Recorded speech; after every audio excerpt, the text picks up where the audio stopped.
There's a big blind spot by couples when planning for retirement. And so in this video, I'm actually going to share my screen here and walk through a sample case study and model this out. But here's the deal. Oftentimes when couples are planning for retirement, maybe you're in your 60s now and you're thinking through, okay, we got to make sure that we have all the money we're going to need and want for the rest of our lives. Maybe we're in good health. And so maybe we live well into our 90s. And so that's planned out, and maybe the plan looks good. Maybe it looks solid. But what happens if one spouse were to pass away early? That's the thing that I find too often gets overlooked. So let me walk through this sample case study here based on a couple I was working with recently. Obviously, I've changed their names, and I've also simplified some of the dollar amounts and things like that. But David is 65, Susan is 66, and they both get Social Security. David will get $2,900 a month. He files right away. Susan will get $2,200 a month if she files right away. And David also has a pension for $18,670, and that pension will continue for as long as at least one of them is alive. And we'll come back to that here in just a little bit too.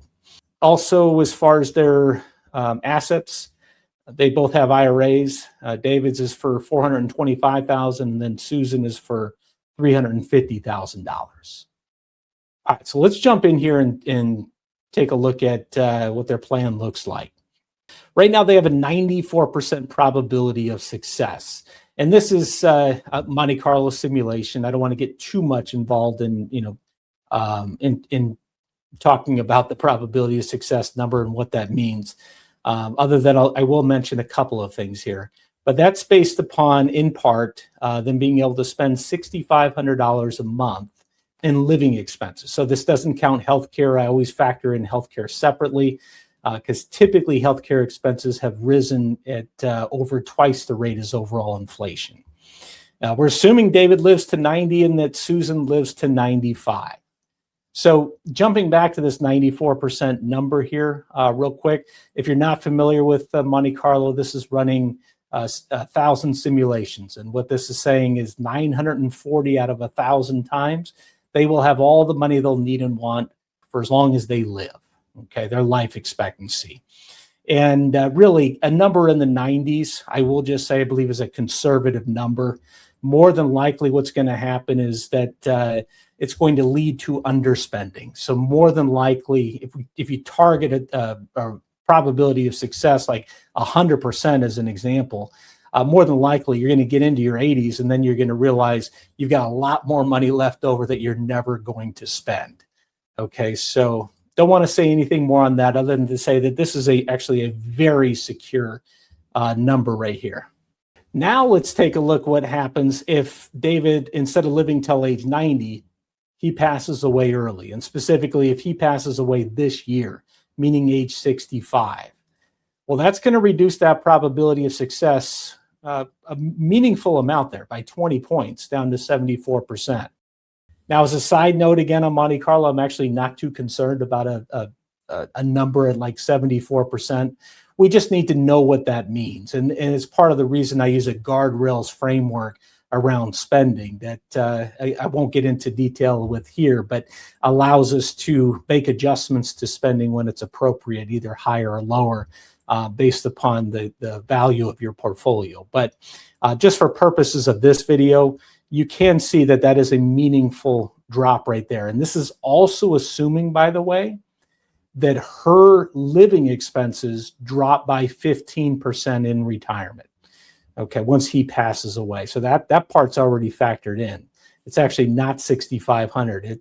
We're assuming it's 15% less than that figure. So now let's take a look at something else here. So let's take a look, going back to that pension, was $18,670. So let's take a look at what would have happened if instead of taking this pension that will continue for as long as both of them lives at this dollar amount, he also could have taken a little bit higher amount. He could have taken $20,400. But if he did that and he passed away first, then the pension would get cut in half. Susan would only be getting half of this if he passes away first. Okay, that's the downside. Upside, of course, is that if he outlives her, he's getting a higher amount over the course of his lifetime. And I know you might be thinking, okay, well, why do this? You know, and this kind of risky, and they already dropped 20 points.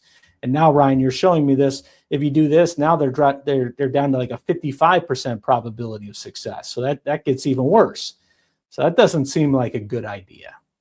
So here's what we did. This was the key. The difference between what he would have gotten in the pension based on the 100%, the difference between that one and the one where the pension drops by 50%, is a difference of $1,730 per year.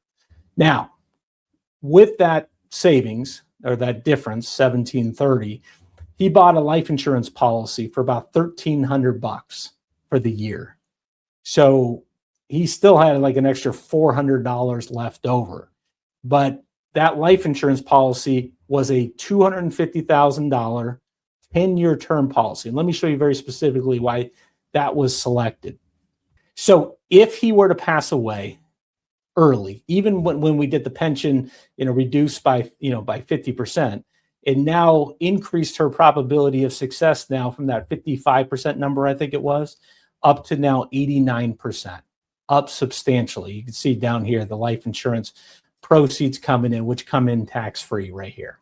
The reason for the amount of $250,000 is that if he did pass away, it boosts her probability of success right up into the ranges to where they were when he was also alive. But also the reason for selecting a 10-year term policy as opposed to, let's say, a 15 or 20-year or 30 or even longer term, or even like a permanent policy, like a whole life or anything like that, is that in their situation, they only really needed the life insurance for the next 10 years, and maybe even earlier than that. So let me show you what I mean here. So let's go back where David passes early. So instead of David passing at 65, let's say that David passed at 75.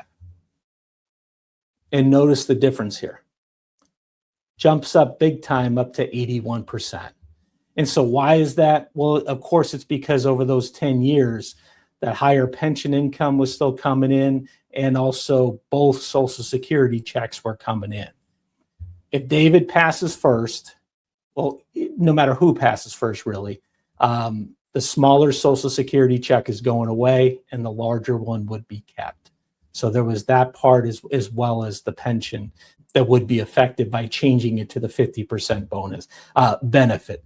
But again, by having the life insurance in place on this side, and assuming that he passed right away over here, she was going to be in good shape.